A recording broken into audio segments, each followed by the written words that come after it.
네, 한국경제TV에서 지금 내년도 업종 전망에 대해서 계속 좀 방송을 해드리고 있고요. 오늘은 통신 서비스 업종에 대해서 확인을 해보겠습니다. 네, 오늘은 IBK투자증권의 김장원 이사 모셨습니다. 이사님 어서 오세요. 안녕하세요. 네, 안녕하십니까? 네, 이사님과 본격적인 이야기를 나누기 전에 저희가 네. 또 캐스터가 관련된 내용을 정리를 좀 해보겠습니다. 다른 증권사에서는 통신 서비스 업종을 어떻게 바라보고 있는지 강주영 캐스터가 정리해드립니다. 네, 2017년도는 통신업계에도 중요한 일들이 많은 한 해입니다. 투자자 여러분들께서도 관심 있게 지켜보고 계실 텐데요. 2017년 통신 서비스 업종을 바라보는 다양한 증권사들의 의견을 만나봅니다. 먼저 미래에셋대우는 2017년 통신 서비스 업종에 대해 중립 의견을 제시했습니다. 가장 중요한 변수로는 단말기 유통구조 개선법 조항 중에서 단말 지원금 상한제 일몰 부분을 뽑았고요. 새로운 2017년은 성장 둔화와 규제 위험에 대처하고 사물인터넷과 5G 등 새로운 시장을 준비하는 시기가 될 거란 전망입니다. 최선호주는 SK텔레콤이 되겠습니다. NH투자증권에서도 투자 의견 중립을 유지했는데요. 통신산업의 특성상 2017년도에도 전체 성장은 크지 않겠지만 하반기에는 실적과 여러 지표의 개선세가 나타나면서 2016년보다는 나아질 것이다 라고 덧붙였습니다. 주목해야 할 변화들로는 마찬가지로 단통법이라던가 대선 이후의 규제 변화, 통신사 지배구조 변화 등을 들었고요. 최선호주는 동일하게 SK텔레콤을 선정했습니다. 하나금융투자의 경우는 좀 더 긍정적인 입장을 보였습니다. 2016년과 마찬가지로 2017년에도 통신주의 투자 환경이 밝다는 쪽인데요. 안정적인 이익 성장을 지속할 전망이고 또 규제 리스크도 크지 않으며 배당금 증가 기대감도 더욱 높아질 것으로 예상했습니다. SK텔레콤이 가장 뚜렷한 실적 회복세를 나타낼 거란 설명입니다. 대신증권에서도 통신사의 유선과 무선 부문 모두 긍정적으로 내다봤는데요. 2016년에 성장 기반을 마련한 유선 부문은 2017년부터 본격적인 성장을 시작할 거란 전망이고요. 2년 동안 정체기를 겪어온 무선 사업 역시 제2의 전성기에 진입할 것으로 전망하고 있습니다. 최선호주로는 유선 부문이 계속해서 강화되고 있는 KT를 선정했습니다. 다음은 키움증권입니다. 규제나 비용 측면에서 제한적인 리스크가 있을 전망이지만 그럼에도 불구하고 모바일 데이터 트래픽 확대, 유무선 결합을 통한 사업 경쟁력 강화, 또 마케팅 비용 안정화라던가 실적 개선, M&A 활성화 등 여러 가지 긍정적인 요소들을 분석했고요. 배당 확대가 예상되는 종목 중 하나인 이 KT를 최선호주로 꼽았습니다. 마지막으로 유한타증권 의견도 살펴보시죠. 정책적 규제, 대선과 요금 인하, 단말기 유통법 개정 가능성, 그리고 국내외 금리 상승에 따른 배당 매력 감소 등 우려감을 주는 요소들도 있습니다. 하지만 이동통신 3사 모두 새로운 성장 전략을 그리고 있다는 평가를 내놨습니다. 특히 2017년에 지배구조 개편이 예상되는 SK텔레콤에 대해서 매수 의견을 밝혔습니다. 지금까지 2017년 통신 서비스 업종에 대한 증권사들의 투자 의견 살펴봤습니다. 자, 이제 계속해서 이제 이사님과 함께 좀 말씀을 들어봐야 되겠습니다. 네. 지금 단말기 유통법 이야기가 많이 나오는데요. 올해 같은 경우 통신산업 이 업계를 보면은 참 굵직한 이슈들이 또 몇 개 있었어요. SK텔레콤의 CJ헬로비전 인수 무산이라든가 그러니까 허가가 나질 않았던 것이죠. 올 한해 통신업종에 대해서 좀 어떤 의미 부여를 한다면, 평가를 좀 해주신다면 어떤 말씀을 주실까요? 네, 상당히 많은 변화가 좀 네. 있었습니다. 네. 근데 그 많은 변화들 중에서 사실 기본적인 통신업종 관련된 가입자 시장은 사실 안정적이었고요.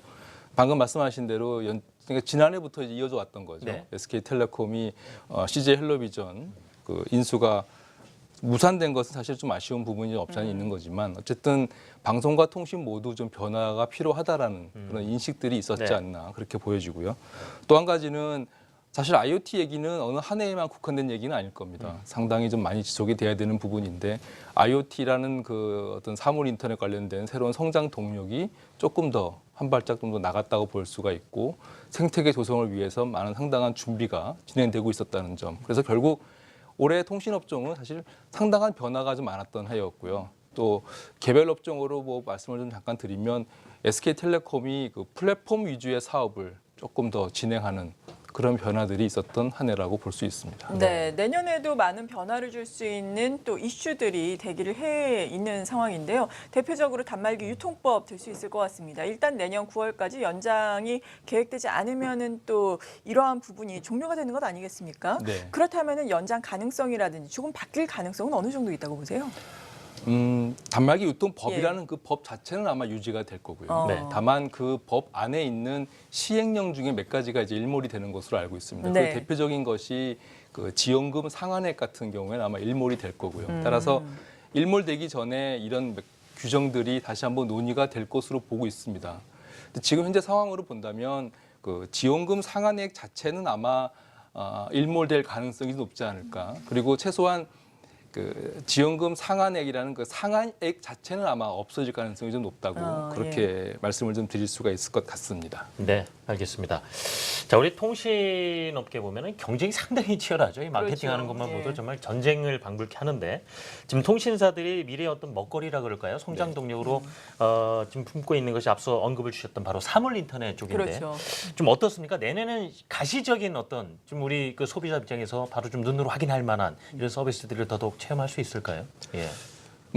아마 올해보단 조금 네. 더 많이 그러겠죠. 진보가 되지 예. 않았겠습니까? 그러니까 SKT든 KT든 또 LGU 플러스도 스마트홈이라는 그러니까 IoT의 하나의 서비스라고 할 수 있는 네. 스마트홈 가입자가 올해 목표치를 대부분 다 확보를 했다는 점에서 보면 네. IoT는 시간이 흘러가면 갈수록 계속해서 성장할 수밖에 없는.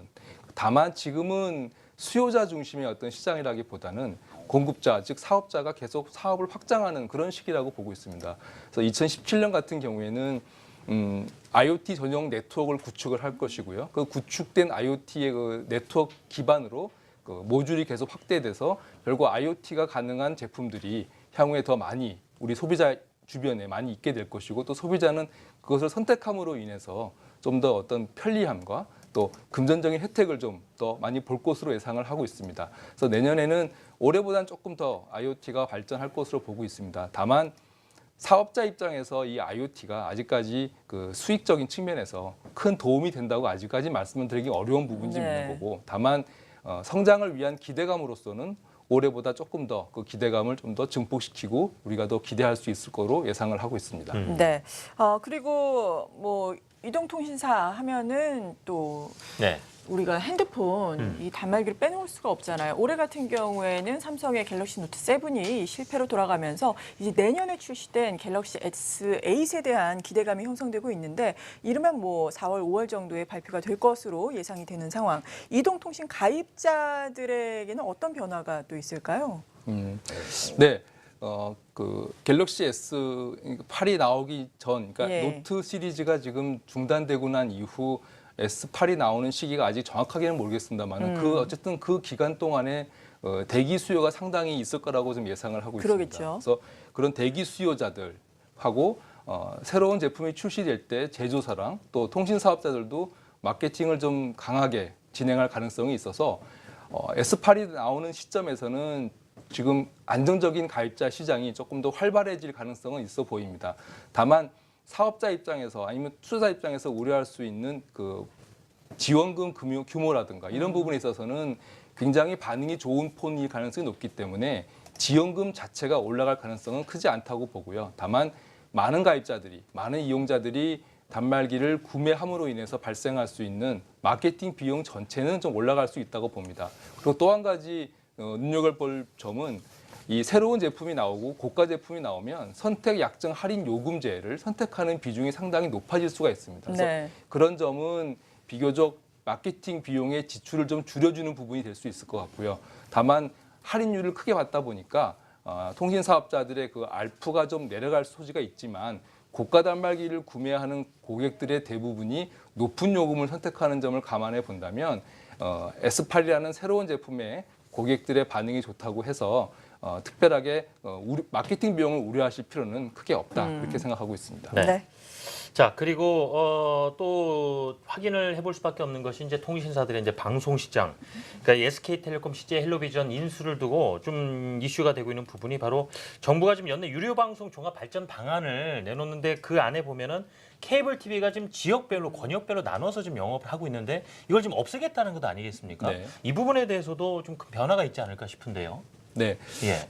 사실 이거에 대한 변화를 저희가 생각하는 것은 그 SK텔레콤이 CJ 헬로비전의 인수가 무산됐던 가장 큰 이유 중에 하나가 권역별 점유율이 높아진다라는 예. 우려 네. 때문에 불허가 됐다라는 점을 생각해 본다면 그래서 이 권역별 그 영업 제한이 폐지가 된다면 결국 전국적으로 판단을 해야 된다는 점을 저희가 생각해 본다면 아마 IPTV가 다시 케이블 TV 중심으로 M&A가 가능성이 좀 열린다라고 볼 수가 있고요. 또 케이블 사업자 입장에서도 계속해서 영토 확장, 영역 확장이 좀 필요하기 때문에 뭐 양쪽 다 어떤 확장에 좀 더 중심을 두고 사업을 진행할 가능성이 높아집니다. 네, 전반적으로 보자면은 말씀하신 것을 바탕으로 봤을 때 IoT 쪽이 통신사 쪽에서 보면은 큰 시장이 될 것이지만 실적을 미치는 영향은 제한적일 수 있을 것이고 결국에는 뭐 단통법이라든지 여러 가지 사안들이 어느 정도 실적에 영향을 미치지 않을까라는 예상을 해보게 되는데 네. 구체적으로 통신 3사 같은 경우에는 실적 전망은 어떻게 해볼 수 있을까요? 첫 번째 실적 전망에 예. 있어서의 변수는 아마 가입자 시장의 마케팅 비용일 텐데요. 가입자 시장은 올해와 마찬가지로 내년에도 사실 큰 변화는 없을 거라고 보고 있습니다. 네. S8이라는 새로운 스마트폰이 출시될 즈음에서는 그 가입자가 좀 구매율이 높아짐에 따라서 마케팅 비용이 지출이 많아질 수 있지만 그 이후에는 다시 또 가입자 시장은 안정이 될 것이라고 예상을 하고 있고 현재 LTE가 당분간 한 2, 3년 더 지속이 될 것으로 예상하고 있기 때문에 스마트폰에 대한 그 어떤 수익에 미치는 어떤 비용적인 부분은 크지 않다고 보고 있습니다. 그래서 네. 그런 부분이 하나 있을 것 같고요.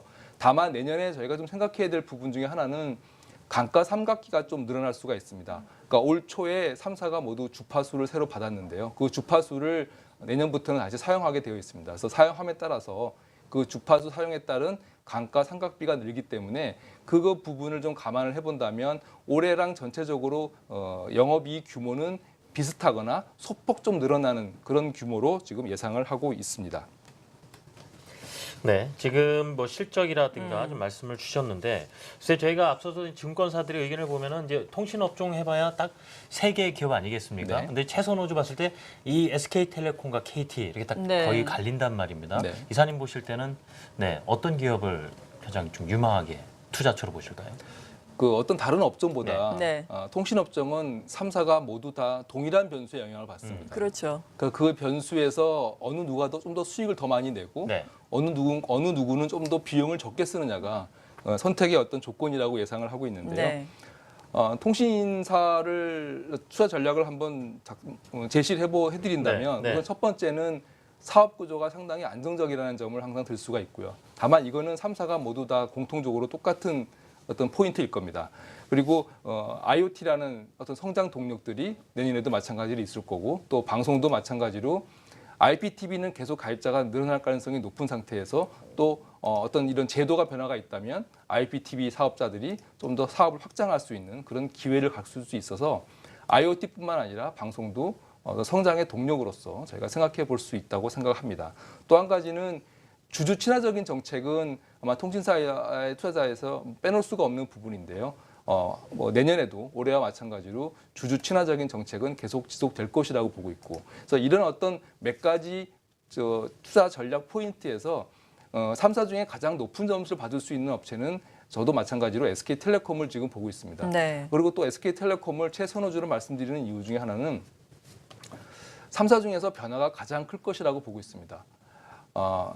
투자 전략의 입장에서 변화가 많다라는 것이 한편으로는 투자를 좀 꺼릴 수 있는 부분이긴 하지만 사실 통신이라는 게 변화가 많지 않았기 때문에 또 투자를 주저했던 부분도 있었으니까 이 변화라는 것은 필요하다고 보고 있고요. 다만 그 변화가 어떤 방향이냐인 건데 지금 현재 SK텔레콤이 진행하고 있는 플랫폼 사업이라든가 또 IoT, B2B 중심으로 진행하는 IoT가 초기에는 좀 더딜지 몰라도 IoT 시장이 확장됐을 때는 그 효과가 상당히 클 수 있다는 점, 그리고 3사 중에서 배당 기대 수익률이 가장 높다는 점, 이런 점을 바라봤을 때는 SK텔레콤이 통신업체 중에서는 가장 최선호주로 제시할 만하다고 생각하고 있습니다. 네, 오늘 이렇게 IBK투자증권의 김장원 이사와 함께 2017 업종 전망, 통신 서비스 업종에 대해서 자세하게 알아봤습니다. 감사합니다. 수고하셨습니다. 감사합니다.